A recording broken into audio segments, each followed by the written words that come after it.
Bonjour à tous, aujourd'hui on se retrouve pour une nouvelle vidéo YouTube et aujourd'hui on se retrouve pour une nouvelle histoire de voiture. Ça fait tellement longtemps que j'ai envie de la faire cette vidéo, je vous imaginez même pas. Aujourd'hui je vais vous expliquer l'histoire d'une voiture légendaire. Bon, forcément vous avez dû voir le titre, la miniature, un peu tout. Mais voilà, vraiment je voulais vous parler de cette histoire. C'est une voiture pas légendaire que pour un truc. Au début je pensais que c'était vraiment parce qu'elle avait gagné une certaine course cette voiture. Et en fait elle est pas que légendaire pour ça, elle est légendaire aussi pour d'autres choses en fait. Ça a un peu changé ma façon de voir sur cette voiture et vraiment c'est incroyable. Enfin voilà. Donc aujourd'hui on se retrouve pour une voiture qui a marqué les esprits, on se retrouve pour une voiture qui a aussi marqué Le Mans. Aujourd'hui je vais vous parler de la Mazda 787B.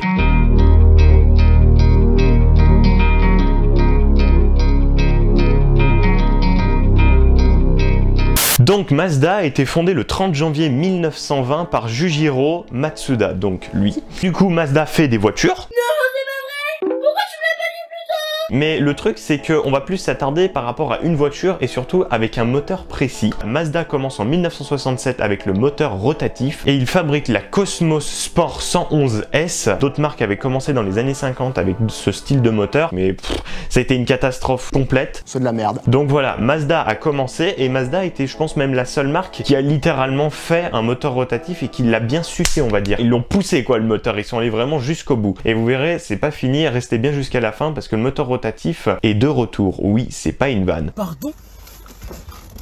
Le truc c'est qu'au fur et à mesure du temps, Mazda se dit on va faire de la pub pour notre voiture et pour le moteur qu'il y a dedans parce que c'est un peu une nouveauté chez Mazda et du coup ils en profitent. Ils vont sur le fameux circuit du Nürburgring en 1984 et font plus de 84 heures de tour en fait là. Pendant 84 heures ils font tourner la voiture et au fur et à mesure du temps Mazda améliore donc son moteur rotatif et en 1978 Mazda sort une voiture légendaire, la Mazda RX-7. Donc une voiture que je pense que vous aimez beaucoup, je vais pas vous poser la question si en commentaire vous l'aimez. Et donc forcément Mazda veut faire un peu plus connaître sa marque parce que oui, pour une marque automobile, faire de la course automobile, je peux dire que ça marche. Et puis alors je peux te dire au niveau thune, ça en ramène à des moments. Alors oui, il y a certaines marques qui ont perdu énormément de thunes, qui ont même coulé à cause de la course automobile. Mais il y en a d'autres qui se font carrément de la pub, tu vois, genre Ferrari avec Le Mans, ça y allait quoi. Here comes the money. Du coup, Mazda se lance au Mans en 1980, veulent passer vraiment à la vitesse supérieure. Et en fait, le truc, c'est qu'ils lancent carrément leur premier prototype, la 717C.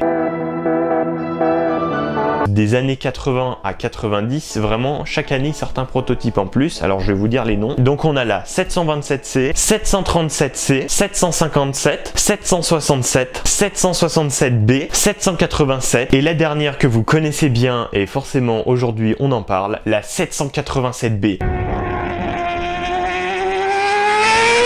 Donc forcément Mazda a souvent couru avec le moteur rotatif avec tous ses prototypes au Mans et on arrive sur une Mazda 787, pas 787B ou toujours moteur rotatif qui court en 1990. Sauf qu'il y a un petit problème pour Mazda, en 1990 la FIA commence à se dire on va peut-être interdire le moteur rotatif. Oui, parce que le moteur rotatif reste vachement performant. Forcément Mazda il n'y a que le rotatif pour l'instant, surtout dans leurs prototypes, ils ont toujours évolué leur prototype avec le rotatif, donc voilà, c'est assez merdique. Donc le truc c'est que Mazda pose les couilles sur la table et là dit bon là on en a rien à foutre, on encule tout. Mais voilà, le truc c'est que Mazda crée leur dernière voiture, la Mazda 787B, qui est une voiture qui a été allégée jusqu'au bout, qui a été fait à la perfection. Et donc du coup avec quelques petites péripéties et galères avec Mercedes, oui parce que Mercedes ça fait un petit moment qu'ils sont au Mans, donc forcément ils ont un petit peu galéré avec Mercedes, mais au bout de 24 heures, en 1991, la Mazda 787B numéro 55 avec sa fameuse livrée orange et verte gagne Le Mans. Oui, c'est la première japonaise qui gagne Le Mans. Oui, c'est insolent, mais oui, c'est la première japonaise. La Mazda 787B a été une légende et forcément, au fur et à mesure du temps, Mazda a pu voir donc que la FIA a banni le moteur rotatif au Mans. Donc du coup, Mazda fait son dernier modèle commercialisé, une voiture que vous connaissez très bien qui du coup marquera le coup de Mazda, la Mazda RX-8.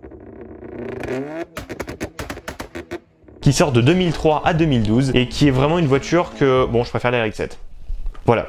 Ça répond à votre question, si je préfère entre les deux, je préfère la RX-7. Mazda sort ça, et de leur côté sort un dernier prototype aussi, en 2008, la Mazda Furai.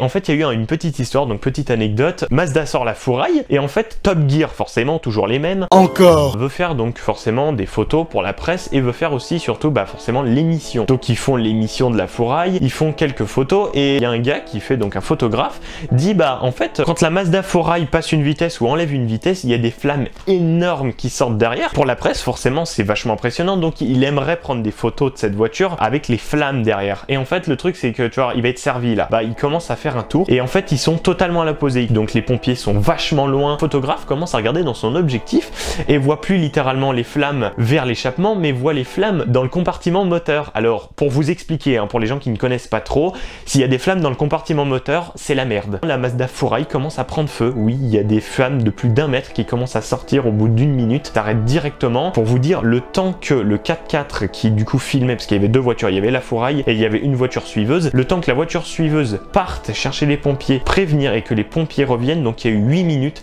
la voiture a pris feu presque entièrement en 8 minutes. Vous imaginez comment, à la vitesse à laquelle ça prend feu le carbone. Ils ont après directement pris toutes les pièces de la voiture, ils y ont mis dans les stocks de Mazda et on n'en a plus jamais entendu parler. Ils en ont pas parlé pendant plus de 5 ans de la Mazda Fourail. Les gens se sont dit bon voilà, ça y est, encore un concept qui a été mis comme ça aux oubliettes, et en fait non. Donc voilà, Mazda Fourail, c'est une voiture que moi je trouve magnifique, tout comme la 787B. Après, franchement, est-ce qu'on me dit entre la 787B et la Fourail, j'aurais pas quoi choisir entre une Fourail et une 787B. Mais le truc c'est qu'en 2023, un moteur rotatif revient chez Mazda. Oui. Alors, on se calme tout de suite. Là, vous êtes en train de vous dire, pour les passionnés surtout, tout comme moi, ça c'est ce que je pensais. Moi, je me disais, putain, ça va être une voiture moteur rotatif à l'ancienne RX8, RX7 ou un truc de ouf, peut-être un nouveau prototype ou un truc comme ça.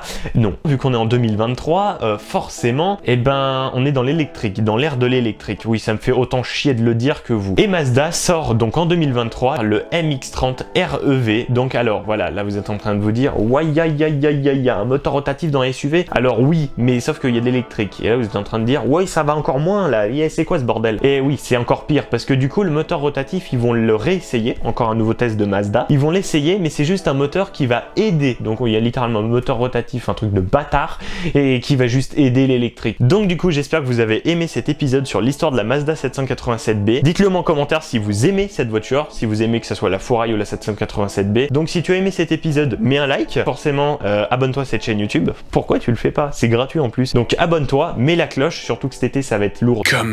Donc vraiment, mets la cloche pour être notifié pour les prochaines vidéos YouTube. Merci d'avoir regardé cette vidéo. À un prochain épisode. Ciao!